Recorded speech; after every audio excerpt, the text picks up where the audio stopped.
আল্লাহ যে নারীকে ভালোবাসেন তাকে ৬টি কষ্ট দিয়ে থাকেন। এই ৬টি কষ্ট আপনার মধ্যে থাকলে বুঝে নেবেন আল্লাহ আপনাকে ভালোবাসেন। প্রথমে আল্লাহ সুবহানাহু ওয়া তাআলা আপনাকে যেই কষ্টটা দিবেন সেটা হচ্ছে ধৈর্যের পরীক্ষা। এই ধৈর্যের পরীক্ষাতে কি আসতে পারে? পরিবার, সমাজ, স্বামীর দিক থেকে কষ্ট আসতে পারে আপনার জীবনে।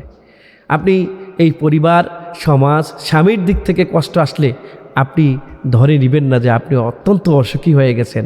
এটা আপনাকে আল্লাহ পরীক্ষা করছেন, আপনার ধৈর্যের পরীক্ষা করছেন। আপনার স্বামী কষ্ট দিবে, এটাই স্বাভাবিক। আপনি এটাকে মোকাবেলা করতে হবে ধৈর্যের মাধ্যমে। সম্মানিত দর্শক, যে কথাটা বলতেছিলাম যে ধৈর্য সবর বৃদ্ধি পেতে পাওয়া লাগবে।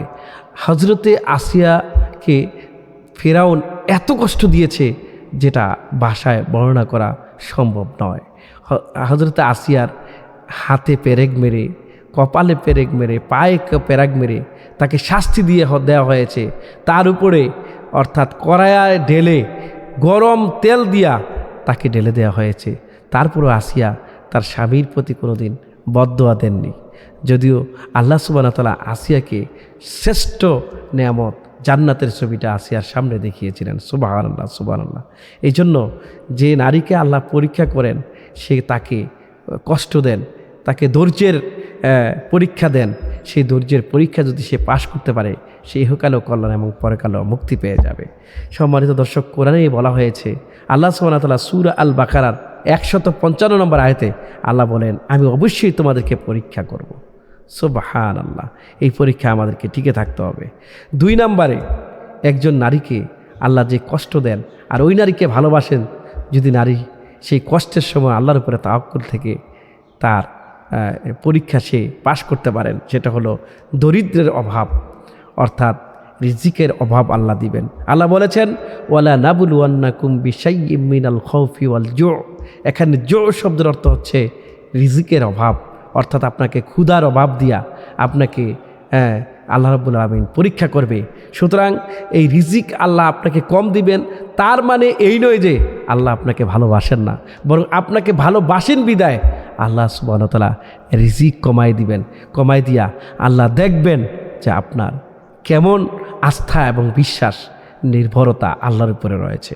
সম্মানিত দর্শক, আল্লাহর উপরে তাওয়াক্কুল করতে হবে সমস্ত কাজে।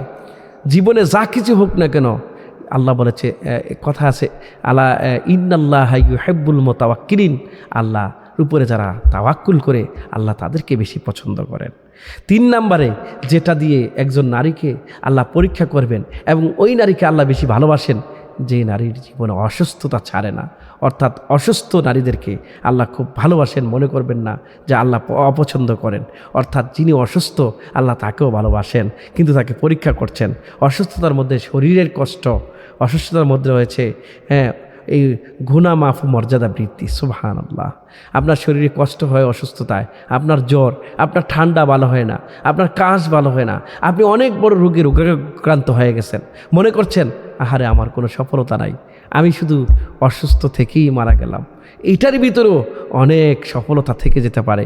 হতে পারে আপনি অসুস্থতার কারণে আল্লাহ হয়ে গিয়েছেন, আর এই অসুস্থতার কারণে আপনি জান্নাতি হয়ে যাবেন।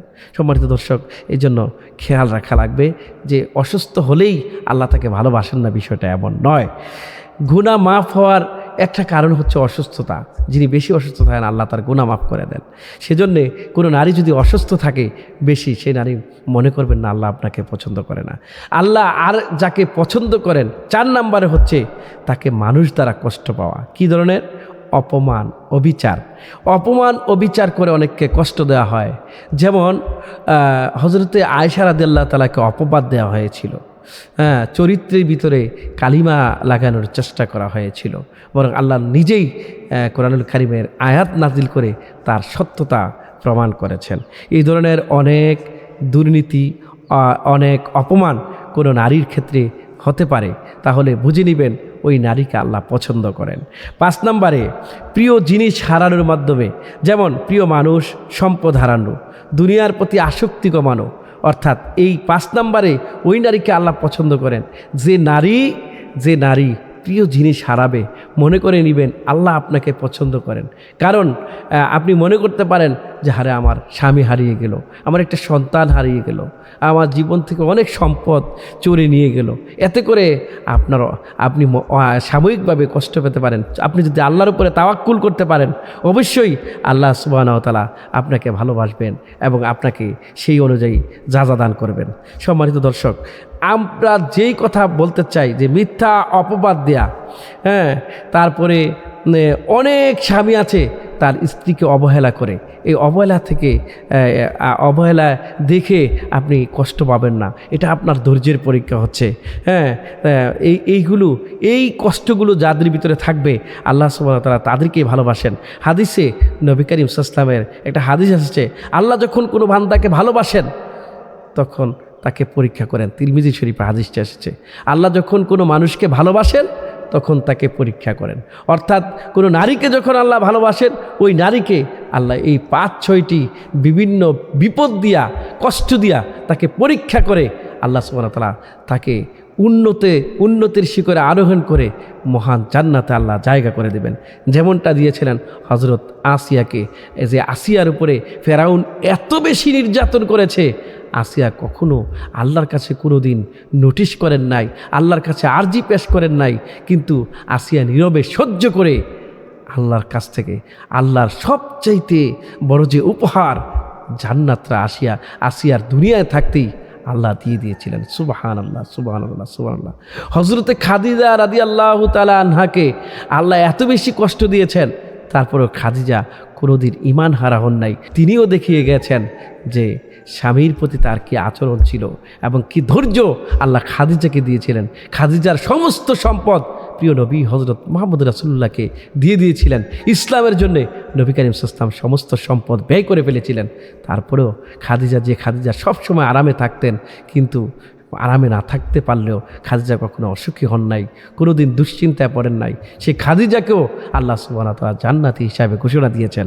সম্মানিত দর্শক, আমি আপনি যত নির্যাতন আমাদের ভিতরে আসুক না কেন, উপরে আসুক না কেন, আমি যদি সেই নির্যাতনের উপরে তাওয়াক্কুল থাকতে পারি, আল্লাহর উপরে নির্ভরশীল থাকতে পারি, যে নারীরা থাকতে পারবে, আল্লাহ সুবহানাহু ওয়া তাআলা অবশ্যই ওই নারীদেরকে ভালোবাসবেন, পছন্দ করবেন এবং তাদের জন্য জান্নাত দিবেন।